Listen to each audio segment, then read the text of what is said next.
organic gardening is a topic that's everywhere in the news these days. I don't know if you saw the article that was going around Facebook about the destruction that quinoa is currently causing the peasants of Colombia.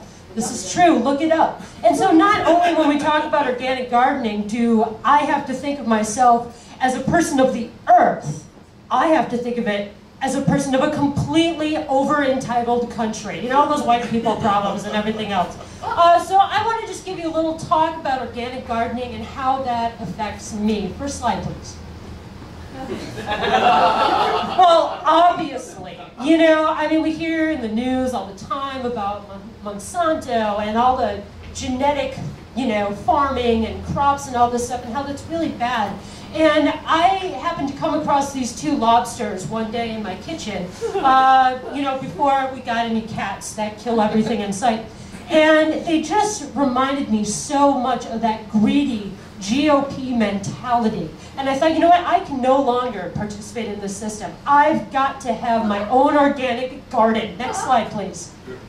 Now,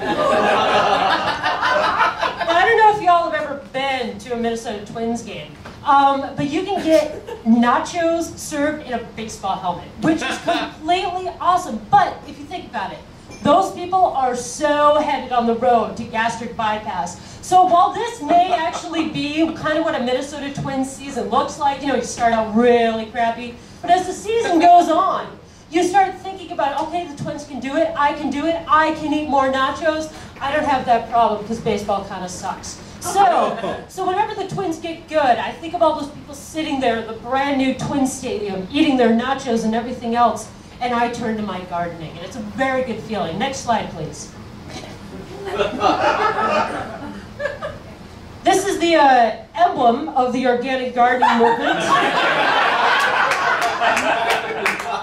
that I like to call the Great God Good Green Warrior. It's actually the offspring of the Jolly Green Giant and Sprout, you know, so if you're ever driving down like, you know, I-169 or whatever through the store of Minnesota, and you know, and you see that billboard of the ho-ho-ho Green Giant, you know, and everything else, what you don't see is just behind that rise, that's where this guy lives. Trying to remember for everybody to eat their veggies. Next slide, please. We often ask how Hugh Jackman got that wonderful singing voice that he has showed us so much in The Boy of Oz and even Les Miserables, where I heard they had to do everything in one take. Now this is a little known fact that you might want to remember for your child. Good singing does not just come from great parenting and great genes and everything else, it also comes from your organic garden. So little known fact, Hugh Jackman actually has one on the roof of his brownstone in Greenwich Village where he lives with his wife and his kid. True story. Next slide, please. Well, obviously, what we mean by a hot potato is you should eat a fucking hot potato, you know? We don't want to go for like the prepackaged or right-up fries, you know? When I'm standing in the grocery store, I see the tater tots, I see the steak fries, I see the curly fries, but dude, russets, fingerlings, little baby reds, Yukon Golds, that is the hot potato that you should always be thinking of when you think about organic farming. Next slide, please.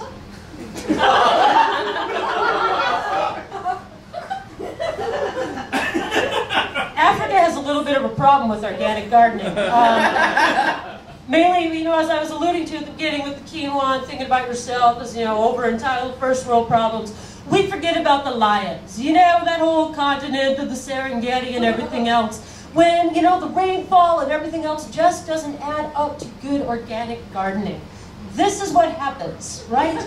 This is what happens when they are trying to protect their crops. And it is a metaphor, but it's not just a metaphor. It is completely blatant. Next slide, please. So heart disease is a very serious problem, you know, affecting all those people who are eating the nachos at the Twins game, you know, those who are not listening to the Great Green Warrior and everything else. Chinchillas, they get that soft, thick fur, and they kind of look like bunnies, you know what I mean? But they're like so much thicker and softer from eating all of those carrots and all the things that you throw in their cages. Totally awesome.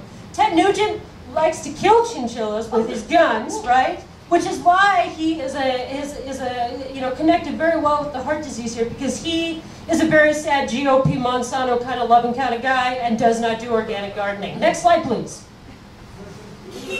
This is actually a picture of my grandfather.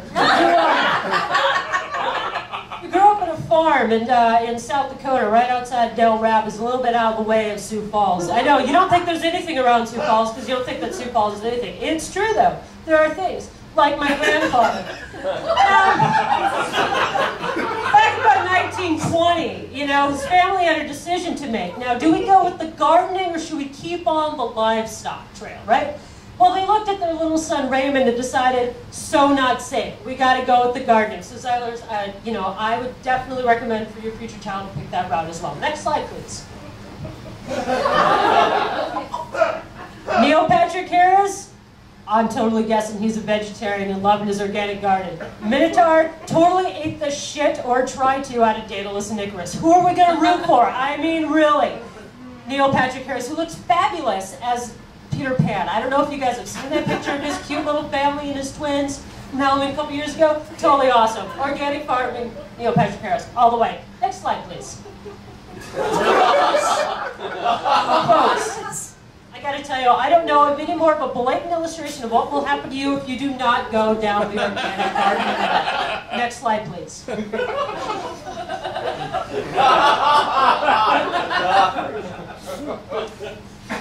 This is what happens when you eat too much genetically modified food. Not only do you start seeing unicorns, you start seeing the things at the end of the rainbow, and you too will finally convince yourself that you have a girlfriend in Canada, which is a really great excuse if you're actually gay but don't want to tell anybody. You know, if you're a guy, you're just like, oh yeah, my girlfriend lives in Canada, it's awesome. But if you do not eat enough organic food, you will totally start to believe all three of those things. Next slide, please.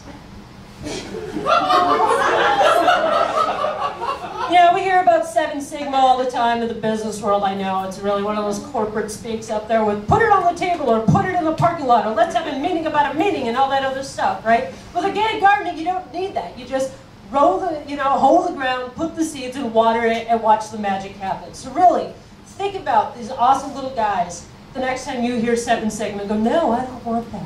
Next slide, please. So in summary, just as we look at our food and we are a product of what we eat, we look at this man growing out of the earth and go, that's what we want to be too. So remember, keep your organic garden flowing, just like Neil Patrick Harris, not like the people at the Twins games with those nachos who are destined for getting gastric bypass and all of that stuff. Keep that green goblin warrior with you at all times. Organic gardening, my friends.